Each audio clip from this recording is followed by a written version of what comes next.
Deus querido Pai, obrigada, Senhor, por mais esta oportunidade que estamos tendo de aqui estarmos, que possamos procurarmos nos integrar à palestra para que realmente ela vá surtindo efeito na nossa vida. Que essa reunião, portanto, possa transcorrer em clima de muito aprendizado para todos nós. Obrigada, Senhor. Graças a Deus e que assim seja. E com vocês, Rogério Alves. Vamos lá, Rogério.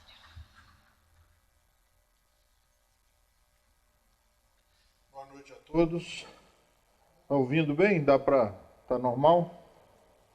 Que a gente aqui não tem retorno, a gente nem sabe se está bom ou não. Bom, gente, é um prazer, né? Estar sempre na Casa Espírita, como a Ângela falou. E ainda mais quando a gente tem a oportunidade de falar, né, de compartilhar com vocês algum estudo.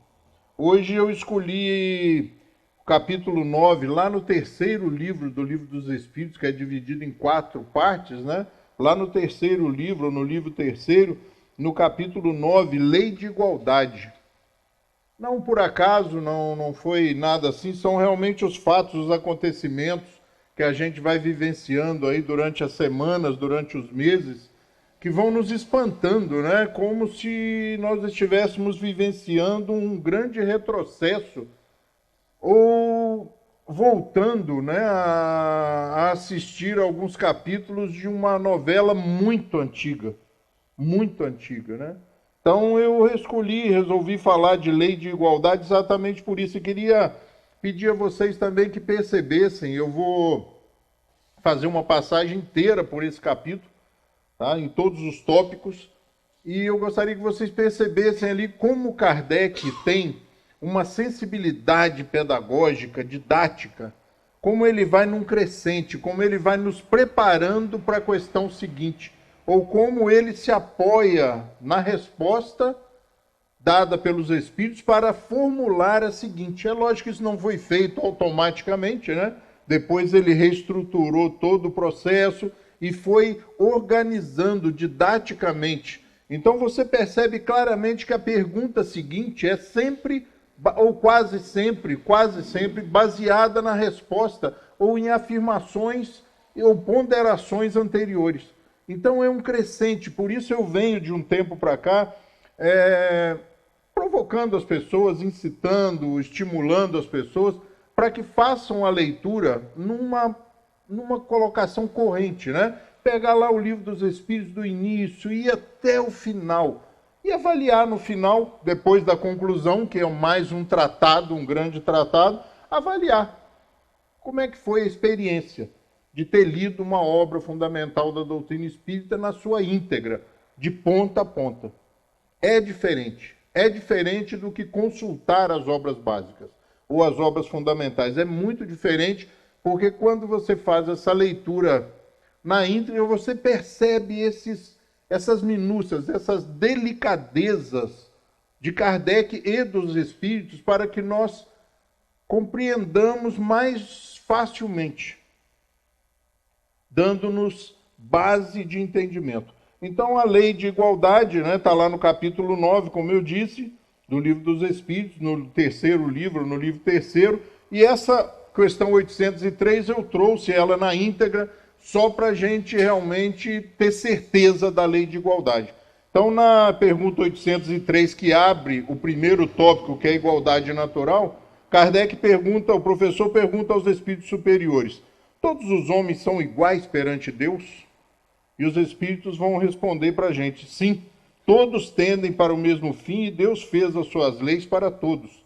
Dizeis frequentemente: o sol brilha para todos, e com isso dizeis uma verdade maior e mais geral do que pensais. Então, para a gente começar o capítulo, vejam que Kardec faz a pergunta. Eu costumo brincar nos nossos estudos que não existe resposta boa para pergunta ruim. Então é interessante que nós observemos a qualidade das perguntas de Kardec, como ele faz as perguntas certas, propiciando aos espíritos superiores trazerem as respostas. Porque não tem resposta boa para uma pergunta medíocre. em termos de mediana, né? Não tem. E aí ainda contamos com o professor Allan Kardec, quando a coisa fica meio nebulosa, ele vem com seus esclarecimentos. Né? E depois dessa pergunta 803, a gente encontra um comentário do professor Allan Kardec, onde ele diz assim: todos os homens são submetidos às mesmas leis naturais, todos nascem com a mesma fragilidade, estão sujeitos às mesmas dores e o corpo do rico se destrói como o do pobre. Deus não concedeu, portanto, superioridade natural a nenhum homem, nem pelo nascimento, nem pela morte. Todos são iguais diante dela. Então a gente já mata a dúvida se existe realmente uma lei, né? Uma norma onde nós somos todos iguais. E ainda podemos recorrer lá ao Evangelho, onde Jesus diz que todos nós somos filhos do mesmo Pai. O Espiritismo vem 118 séculos depois, falando e mostrando para a gente que realmente reiterando isso, ratificando isso, de que somos realmente diante de Deus todos iguais. E essa igualdade, ela parece uma coisa simples. Não, eu sei que todos nós somos irmãos, mas como eu comecei a nossa conversa, parece que esses conceitos que nós já tínhamos superado estão voltando à tona, né? De vez em quando eu uso nas minhas palestras uma colocação de um poeta que eu admiro, que ele diz assim: sentimento ilhado, morto e amordaçado, volta a incomodar. Sabe aquela coisa que você olha e fala assim: não, já superei isso. Isso não me afeta mais. E daí um pouco você se depara de novo com essa situação. E se você der uma olhada nos telejornais, uma lida nos jornais ainda impressos, né, que ainda existem alguns impressos, ou no noticiário em geral, você vai se assustar. Eu, pelo menos, eu não sei vocês, mas eu me assusto às vezes com algumas colocações, né? No final de semana, no começo do final de semana, nós tivemos um espancamento de uma pessoa num show no interior de São Paulo, pela sua decisão, pela sua escolha, pela sua posição sexual. Então, aí eu fico pensando, será que nós estamos mesmo, Sueli, no terceiro milênio da era cristã? Será que nós estamos mesmo na terceira década desse milênio? Como é que... Eu fico muito impressionado. E não foi esse fato que me chamou a atenção para trabalhar a lei de igualdade, mas alguns outros fatos que vêm acontecendo aí socialmente que me chamam a atenção. Coisas que parecíamos já ter superado, né? Então, nós chegamos à conclusão aí na 803 e no comentário de Kardec que realmente somos iguais. Nós vamos nos deparar com o tópico 2 desse capítulo, Lei de Igualdade, com a desigualdade de aptidões, que também está relacionada à lei de igualdade. E aí não se preocupem que aí eu não trouxe as perguntas, não trouxe as questões, eu vou fazer comentários na intenção de provocar vocês de chegarem em casa e buscarem o capítulo inteiro. Porque são muitas questões e nós ficaríamos aqui talvez 2 ou 3 horas para passar por todas as questões desse capítulo. A desigualdade de aptidões, os espíritos vêm a partir das colocações de Kardec, das perguntas de Kardec, nos dizer que elas são referentes e elas se referem e elas são consequência da experiência de todos nós. Uns mais velhos do que o outro em sentido de experiência, mais experientes.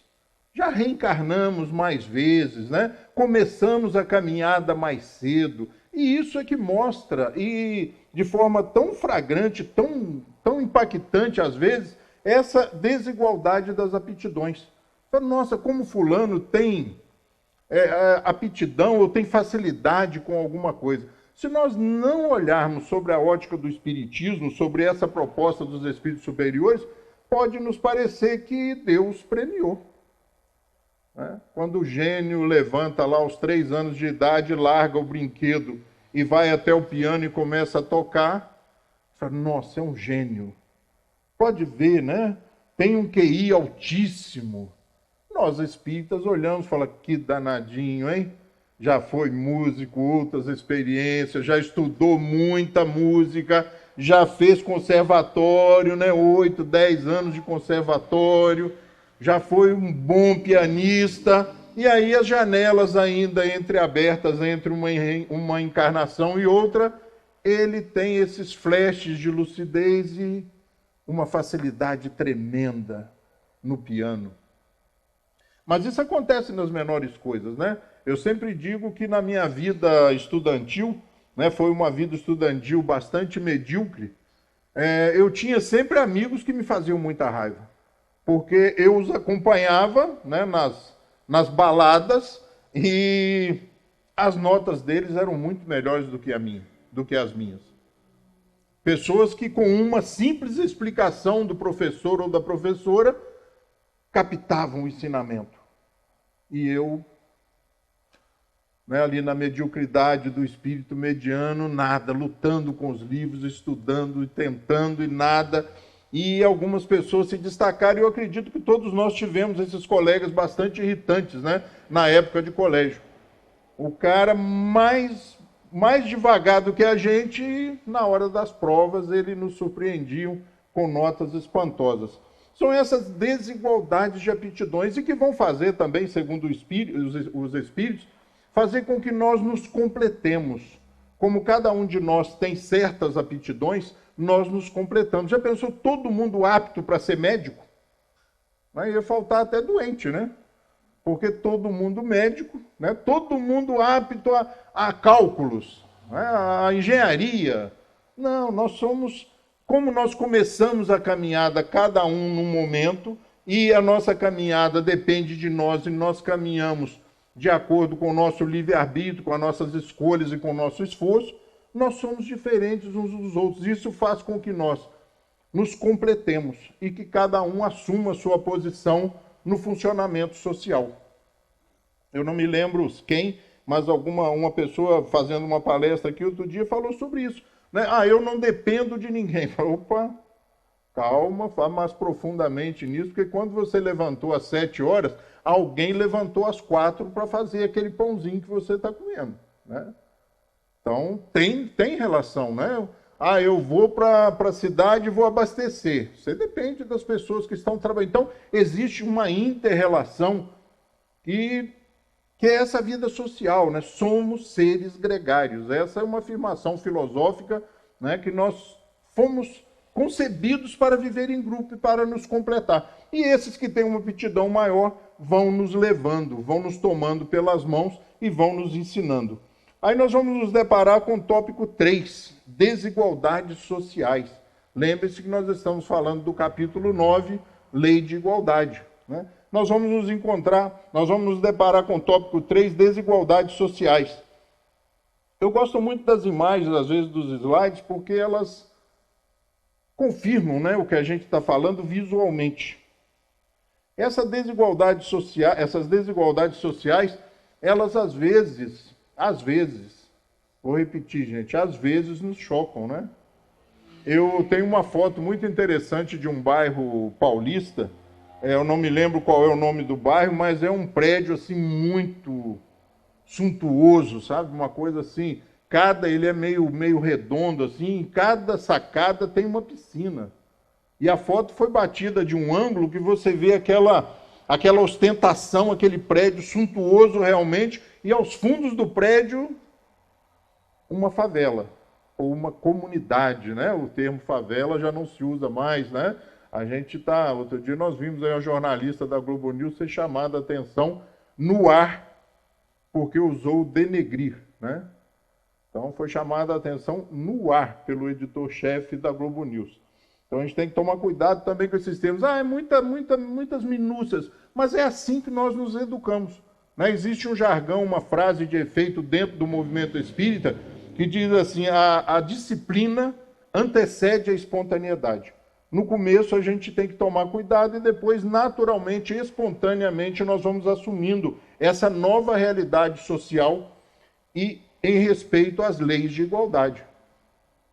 Então, os Espíritos nos dizem que essas desigualdades sociais, elas se referem exatamente não à lei de igualdade, mas aos homens. Nós somos responsáveis por esse grande desnível social, por essas injustiças sociais, por essas grandes desigualdades sociais, que vão sempre acontecer de acordo com o mérito. Porque cada um, né, luta mais, corre atrás, briga, busca, vai conseguir mais do que aquele que luta menos, que corre menos, que acorda mais tarde um pouquinho, né, que trabalha menos. Isso sempre vai acontecer. Mas essas desigualdades sociais gritantes estão relacionadas àquelas chagas famosas que o Espiritismo vive a nos lembrar, né? Que é o egoísmo, o eu falando mais alto, o eu sempre em primeiro plano, né? Farinha pouca, meu pirão primeiro, né? Eu gosto desses ditados antigos, sabe? Não que eu esteja ficando velho, tá? Mas eu gosto desses ditados antigos porque eles têm um fundo moral e um fundo muito verdadeiro. As desigualdades sociais, segundo os Espíritos, então, é fruto, na grande maioria, da ação do próprio homem. Quando nós adotarmos realmente a lei de justiça, de igualdade, de caridade, nós vamos diminuir muito esse processo das desigualdades sociais tão chocantes como o prédio que eu disse lá em São Paulo. Tópico 4 desse capítulo, desigualdade das riquezas. Esse, então, ele é assim meio chocante às vezes, né? Eu ouvi um comentário agora, jornalístico também, há alguns dias atrás, que a cada 30 minutos surge um novo mega milionário no mundo. A cada 30 minutos, um novo mega milionário. E nós nos deparamos aí com uma sociedade aí, mais ou menos em 80, 90 milhões de pessoas no nosso país, vivendo a insegurança alimentar. O que é insegurança alimentar, que às vezes a gente ouve tanto na televisão, né? Ou lê tanto, ou escuta tanto sobre isso? É aquela pessoa que levanta de manhã, dá um jeitinho e toma café. Mas ela não sabe como ela vai almoçar. Ela luta, busca, dá um jeito, almoça, mas ela não sabe como vai jantar. E quando a gente vê os números, né, às vezes, por isso que eu falei no começo, às vezes os nossos ouvidos ficam meio condescendentes, ficam meio mansos, né? Que a gente ouve aí 70 milhões, 80 milhões de pessoas, como se fosse 8 pessoas, 80 pessoas, 800 pessoas. Não, são 800 milhões de pessoas. Às vezes esses números me batem assim, eu falo assim, será? Mas basta um olhar mais espírita, no nosso caso específico, né? Ou mais humano em geral, para a gente perceber como, se a cada 30 minutos surge mais um mega milionário, a cada dia nós estamos com mais problemas. Outro dia também, né? Eu tenho feito isso também, gente, trazer o espiritismo para as nossas situações cotidianas, comezinhas. Sabe, tirar o espiritismo de 165 anos atrás. Não sei se vocês viram, abriram lá os sindicatos em São Paulo, abriram a busca de vagas, de diversas vagas. E tinham 20 mil pessoas na fila.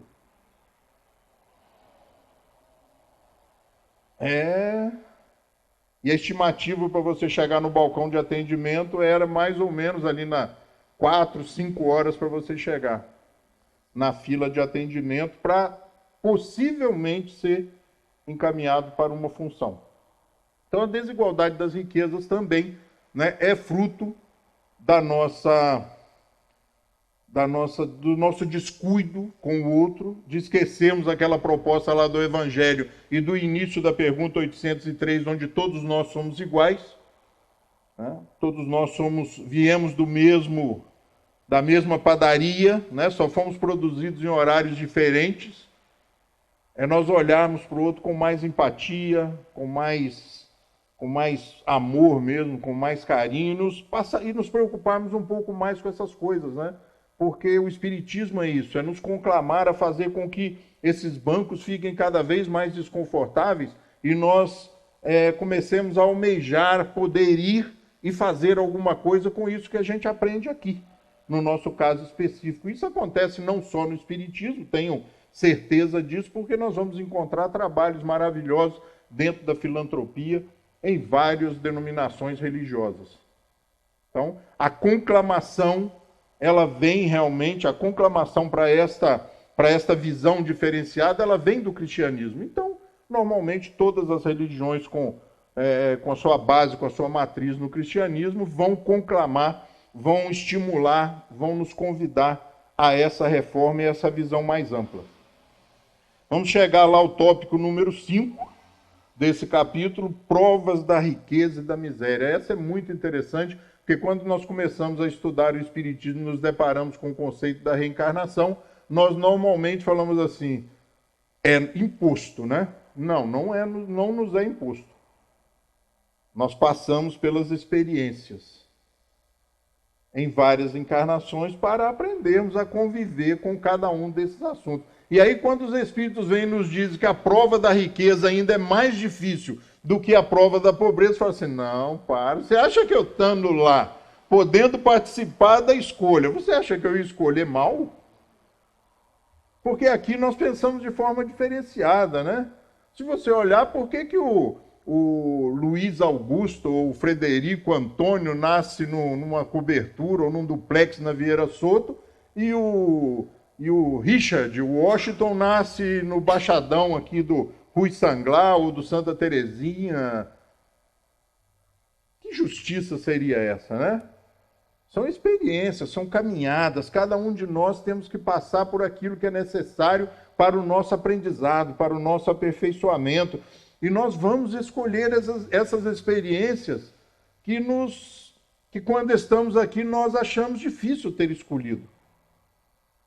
Mas elas não são definitivas também, né? Nós conhecemos várias pessoas que nasceram numa situação difícil, economicamente, socialmente, e com o passar da vida, com o desenrolar da vida, consegue uma certa ascensão social, uma certa ascensão financeira, uma certa ascensão profissional. Então, estas definições, né, de provas da riqueza e da miséria, elas estão muito ligadas também ao meio onde nós estamos, mas mais especialmente a nós mesmos. O que nós vamos fazer com essa experiência? Os Espíritos dizem que a riqueza é mais difícil, né, nesse tópico, porque ela propicia muitos confortos. Ela propicia muita facilidade. E ela nos abre portas que muitas vezes não deveriam ser abertas, né? E aí tem o bom senso. Eu costumo dizer que é muito complicado e muito difícil estabelecer limites entre o necessário e o supérfluo. É muito complicado, porque aquele dito popular de quanto mais tem, mais quer, né? A pessoa começa e nunca acha que tem o suficiente. Ele já tem o suficiente para umas 2 encarnações e não. Porque é uma questão pessoal, é uma colocação pessoal, enquanto você não para e pensa racionalmente, usando a razão. Espera aí, para que lutar mais em busca disso? Será que não é hora? Aí quando um Bill Gates aí doa, sei lá, ou abre uma fundação com 90%, eu não me lembro qual é o percentual exato, da sua fortuna, abre uma fundação e fica com uma mínima parte, a pessoa fala, nossa, mas gente, essa mínima parte é muito grande, mas mostra nele uma preocupação, mostra nele sabe, aquela cair em si, fala, poxa, peraí, eu posso ter tudo que eu quiser, e aí ele vira os olhos para uma África, para uma América Central, para uma América Latina, né, para os países ali do Caribe, ele começa a fazer trabalhos impressionantes. Esse é um bom uso da riqueza. E aí nós vamos encontrar lá nesse tópico lá que Jesus fala, né, que é mais fácil passar um camelo pelo fundo de uma agulha do que um rico. E aí as pessoas ficam discutindo, o que é o camelo? Olha? É um cabo grosso ou é o bicho? Isso não tem a mínima importância, nem o bicho, nem o cabo passam no fundo da agulha. O importante é o que ele quis dizer. Que com a utilização, né, eu já vi palestras de 15 minutos sobre se era uma corda ou se era um bicho. Não tem importância nenhuma, nenhum dos dois passa no fundo da agulha. Né? O importante é que Jesus quis nos dizer o seguinte, que na grande maioria das vezes a riqueza embriaga. A facilidade embriaga, né?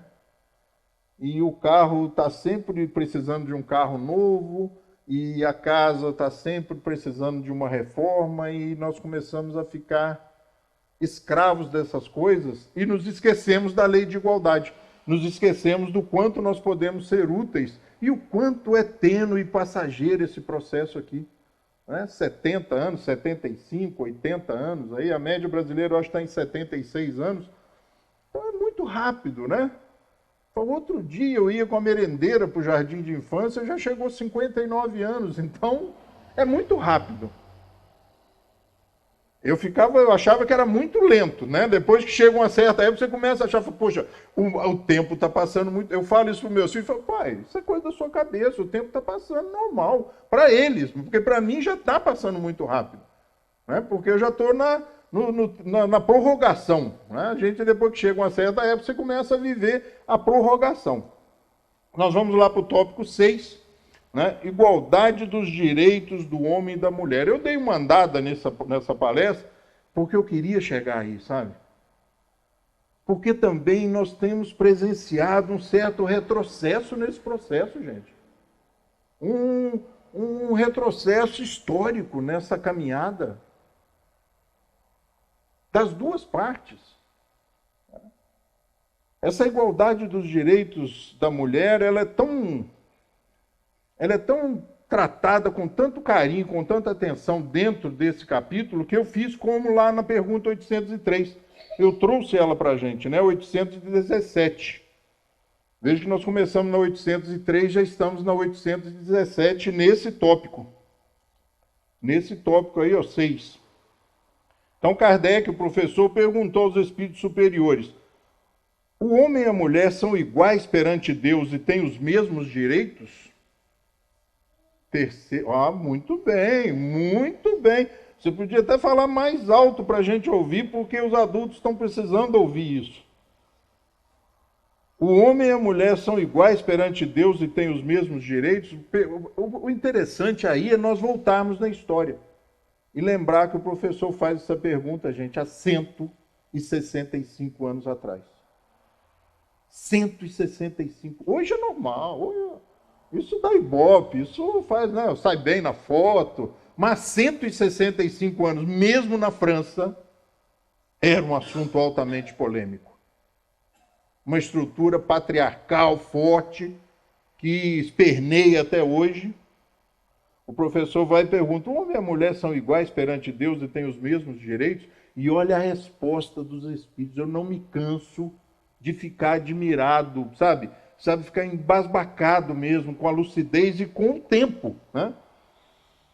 Deus não deu a ambos a inteligência do bem e do mal e a faculdade de progredir? Eles não respondem, eles fazem uma pergunta para Kardec. E para nós, o professor divide e compartilha com a gente. Ao invés de responder sim, não, Deus não deu a ambos a inteligência do bem e do mal e a faculdade de progredir? Portanto, são iguais. E aí a gente vai ter que ir para 822A, porque Kardec, lá no fechamento desse tópico, ele pega tudo que os espíritos falaram e diz assim: de acordo com isso, ou seja, com o que vocês disseram, para uma legislação ser perfeitamente justa, deve consagrar a igualdade de direitos entre homem e a mulher? E os espíritos vão responder assim: de direito, sim. De funções, não. E aí as feministas pulam, né? Tá vendo? A mulher pode fazer qualquer coisa. Vamos em frente no texto. É necessário que cada um tenha um lugar determinado, que o homem se ocupe de fora e a mulher do lar. Não falei que ele era machista, que ele deixava se levar pelos conceitos da época, tá vendo? Que negócio de mulher no lar, isso tem que ser dividido, os papéis, né? Vamos em frente. Professor, não é fácil, não. Que o homem se ocupe, né, de fora e a mulher do lar, cada um segundo a sua aptidão. 1857. 165 anos atrás. Ele faz essa colocação. Só que ele continua. A lei humana, para ser justa, deve consagrar a igualdade de direitos entre o homem e a mulher. Naquele momento histórico não era. Naquele momento histórico não era. Os direitos da mulher, mesmo na França, eram muito restritos. Se a mulher não se casasse, ela nunca poderia assumir a fortuna da família.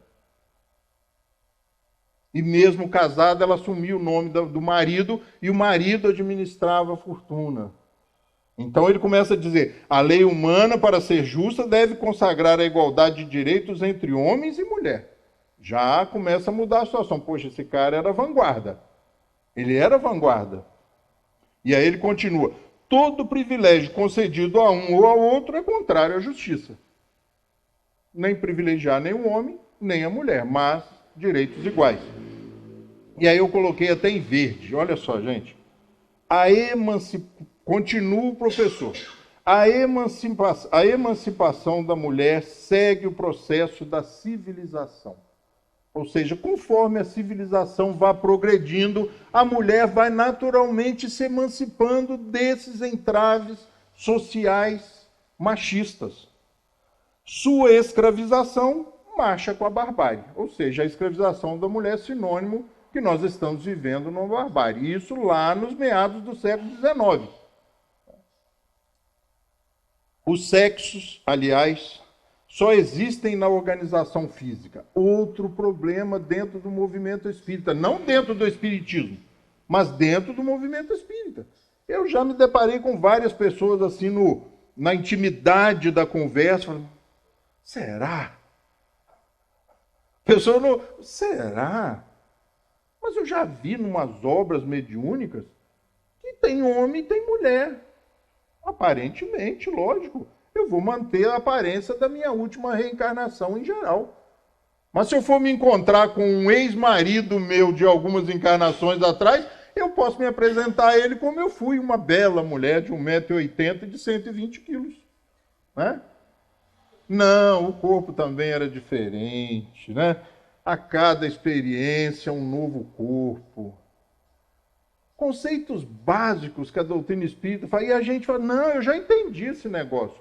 Mas eu, como eu disse a vocês, eu já ouvi várias vezes, os sexos, aliás, só existem na organização física. Eu quero falar, será? Como é que é esse negócio? Mas eu já li lá o Vale dos Suicidas, lá da Ivone Pereira, né? E ela fala lá de orgias. Calma, espíritos que ainda não desencarnaram totalmente, que ainda estão vivendo todas as energias, todas as buscas da matéria.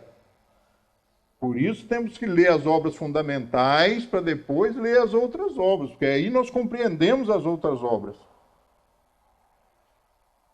O sexo, aliás, só existe na organização física, pois os espíritos podem tomar um e outro. E aí eu penso nos trogloditas. Eu fico doido quando eu leio isso. Na próxima encarnação, não é lei de talião, mas é justiça, e o bicho já é mesmo um troglodita, então ele precisa de uma experiência marcante, vai nascer uma mulher linda e maravilhosa e vai casar com um troglodita, para passar a mesma experiência que ele fez alguém passar, né? Nessa hora eu sou até a favor da lei de talião. Não havendo diferença entre eles, a esse respeito, por conseguinte, devem gozar dos mesmos direitos. Isso é coisa batida, gente. Isso é meados do século XIX. Meados do século XIX já era para a gente ter assimilado isso. Mas será que a sociedade já assimilou isso? Já viu aquelas propagandas que tem lá que, né, os artistas lá, principalmente os globais, lá falam, não, ele bateu nela, mas ele é gente boa. Não, ele ficou nervoso, ela tirou ele do sério.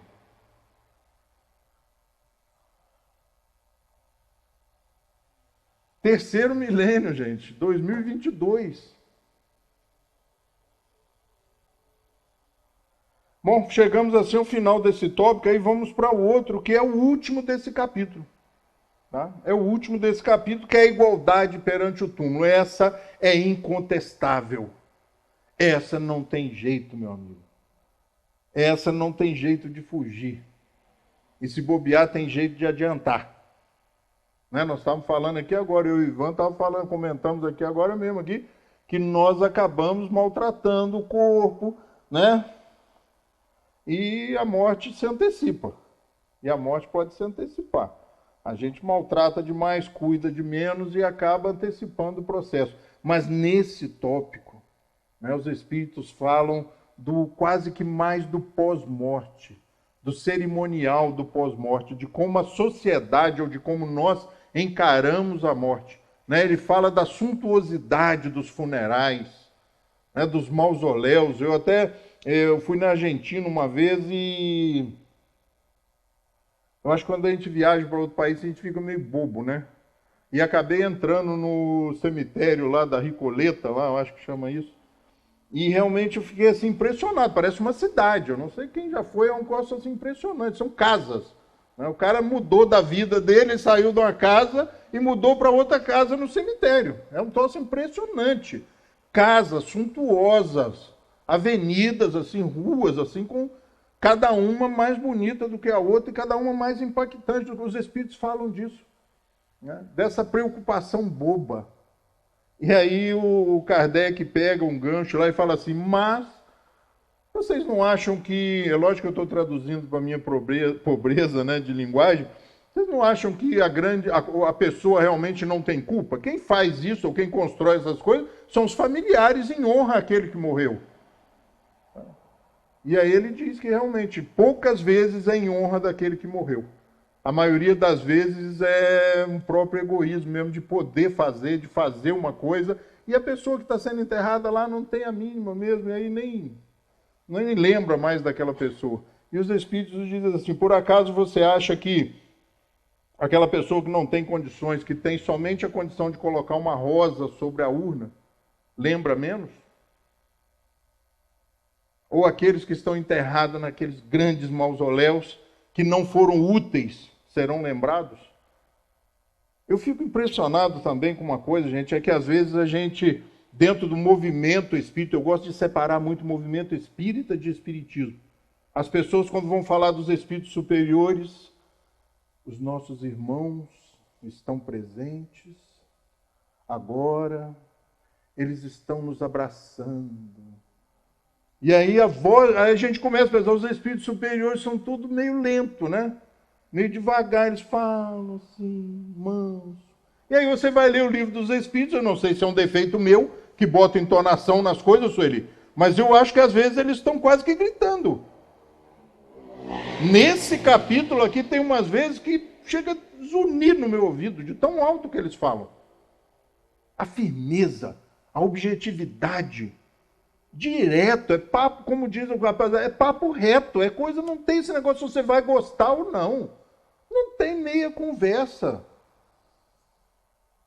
Eles são objetivos. E eu percebo isso claramente. Aí quando a gente faz o estudo, eu dou uma entonação mais acentuada, eu até volto atrás. Eu falo, gente, eu acho que não era tão forte assim, mas vocês me desculpem, mas o que eu sinto às vezes é a impaciência deles diante da renitência dos espíritos medianos.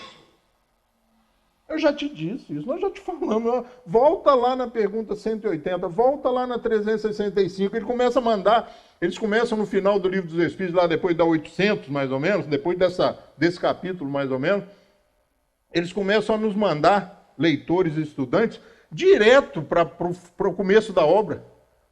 Eles explicam, eles respondem assim, em 2 linhas, e falam assim, agora volta lá na pergunta tal. Aí só, eles já tinham falado mesmo sobre isso. Eles já tinham falado de novo. Né? Mas eles voltam a responder para sedimentar o conhecimento, para fortalecer o conhecimento. E essa colocação, essa postura do espírita diante da morte, ela é muito interessante. Porque, eu já falei isso aqui uma vez, a morte é uma coisa tranquila, aceitável, né?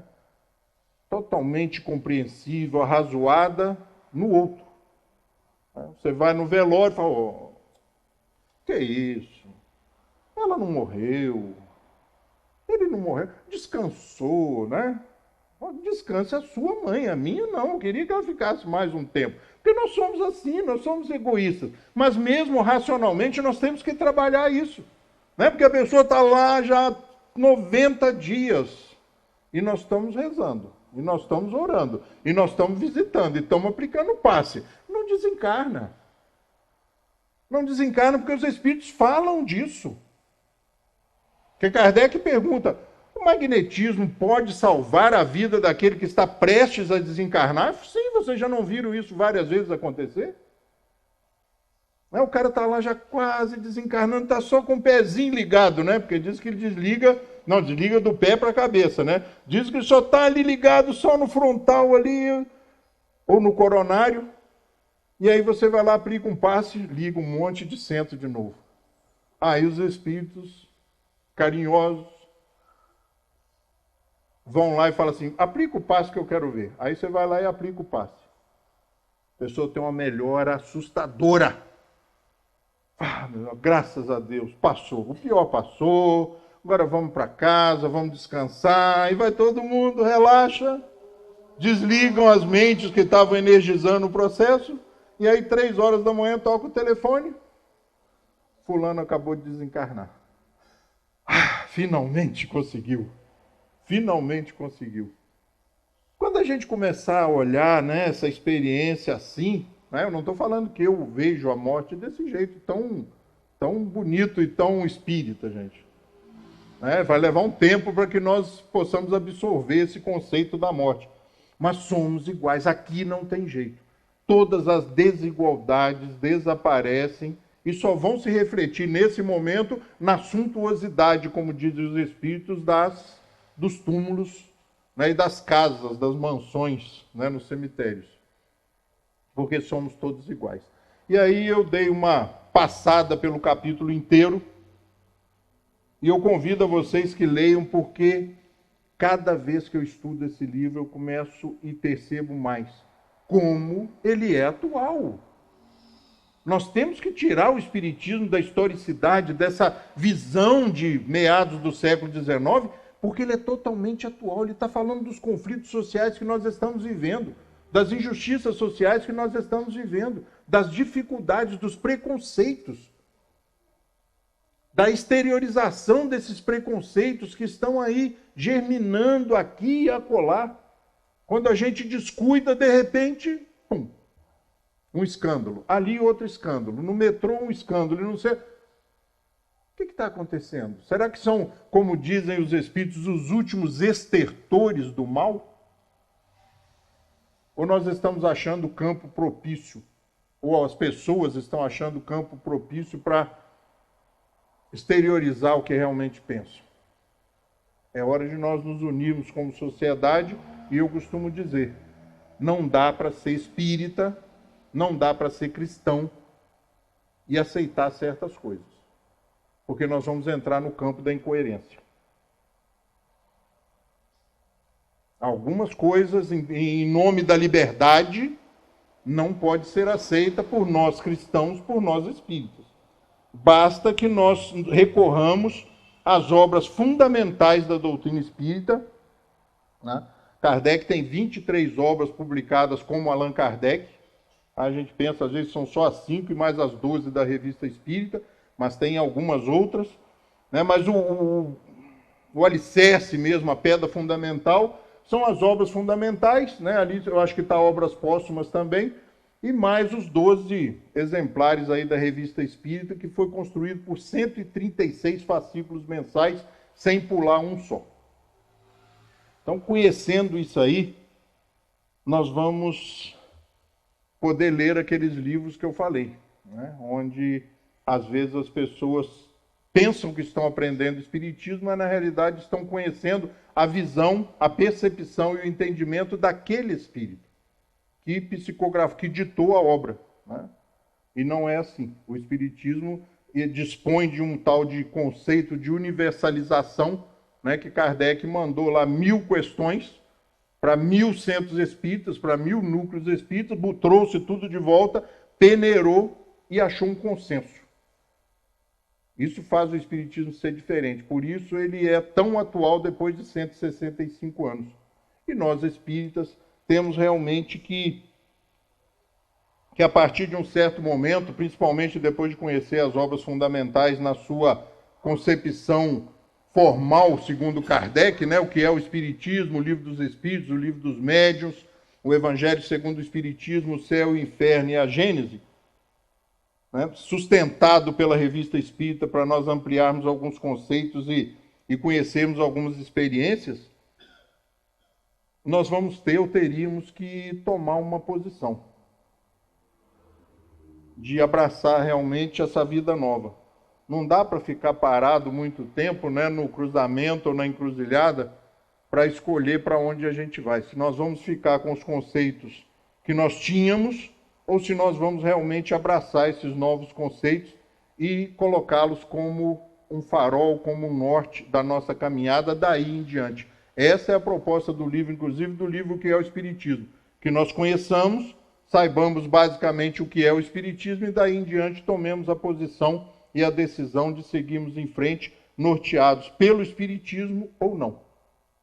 Esta é uma postura muito importante nesse momento em que nós vivemos, nesse processo realmente de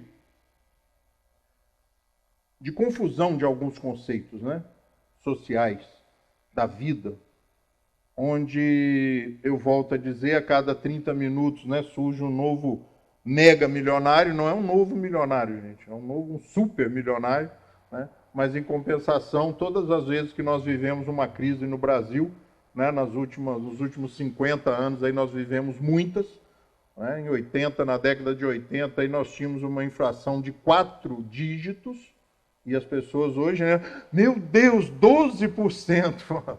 Eu sou da época, gente, que era 2.100 e alguma coisa. Né? No primeiro ano ali do governo Sarney, era 2.000 e não sei o quê. 2.000% ao ano. Eu trabalhava com venda, como sempre trabalhei, eu recebia uma tabela toda segunda-feira. Toda segunda-feira chegava uma tabela nova. Não foi suficiente. Dolarizaram a tabela. Não foi suficiente. Criaram uma tabela com a URV. E nós tínhamos que fazer a conversão na hora de vender. Porque o que você apanhava de manhã, de tarde, bom, basta dizer, né, historicamente, a maioria das pessoas lembram disso, do overnight.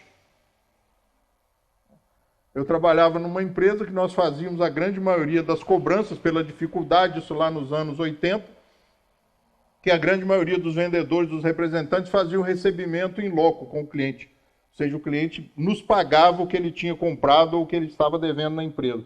E quando houve o confisco, né, das aplicações e das poupanças, nós éramos 74 vendedores nessa empresa, 28 perderam o emprego porque estavam aplicando o dinheiro da empresa no overnight e o dinheiro ficou preso no banco.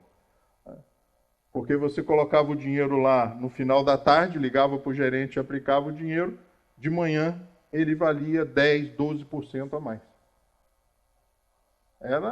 Então, o que nós vivemos hoje é uma situação realmente especial, mas toda vez que acontece uma crise dessa, a riqueza se concentra mais e a pobreza se espraia. É o que nós estamos vivendo. E aí a responsabilidade do cristão, a responsabilidade do espírita tem que falar mais alto. E nós temos que olhar para o lado e temos que olhar para baixo. E temos que cuidar das outras pessoas. Não é uma questão governamental. Até porque nessa experiência de 50 anos para cá, eles não são bons nisso. Independente de quem esteja no governo, eles não são bons em cuidar de gente. Então nós temos que fazer o nosso papel. Eu trouxe esse capítulo Lei de Igualdade por isso, porque quando nós olhamos para baixo, quando nós nos preocupamos com a pessoa, sabe, quando minha mãe chega para mim e fala que foi comprar 1 litro de óleo, e 1 litro de óleo de soja está custando quase R$10, e ela vai e me conta assim, uma senhora me disse assim, com um pacote de arroz na mão, minha mãe gosta no supermercado, né? E ela vai muito no supermercado, ela disse que a moça falou com ela assim, eu não sei o que fazer, porque eu comprava arroz e comprava fubá e canjiquinha para dar uma enrolada, que é muita gente lá em casa, não é isso, mãe? E olha o preço que está, senhora. Mostrou para ela o preço. Quer dizer, não dá mais para comprar arroz, fubá e canjiquinha, gente. Isso é aqui em Conselheiro Paulino. Não é na África, não é no Sudão do Sul, não é nos países subsaarianos, não, né? Abaixo do Saara, ali que a pobreza e as guerras imperam, não, é aqui, ali em Conselheiro. Então, eu acho que é um momento de nós realmente pensarmos nessa lei de igualdade e começarmos a fazer alguma coisa antes que a gente se arrependa de alguma forma. Né? Podia ter feito e não fiz. Descolar um pouco do umbigo, né? Descolar um pouco do umbigo e fazer um balanço entre o necessário e o supérfluo. Que Jesus possa nos abençoar, nos amparar e que nós possamos realmente tomar a decisão de abraçar essa vida nova baseada nos conceitos e na proposta de Jesus, que nem é tão novo assim, né? Quase 2000 anos, e as propostas do Espiritismo, no nosso caso específico aí, uma proposta há 165 anos. Que nós possamos pensar um pouco mais nisso e ir lá estudar essa lei de igualdade, porque parece que foi escrito semana passada. Uma boa noite para todos.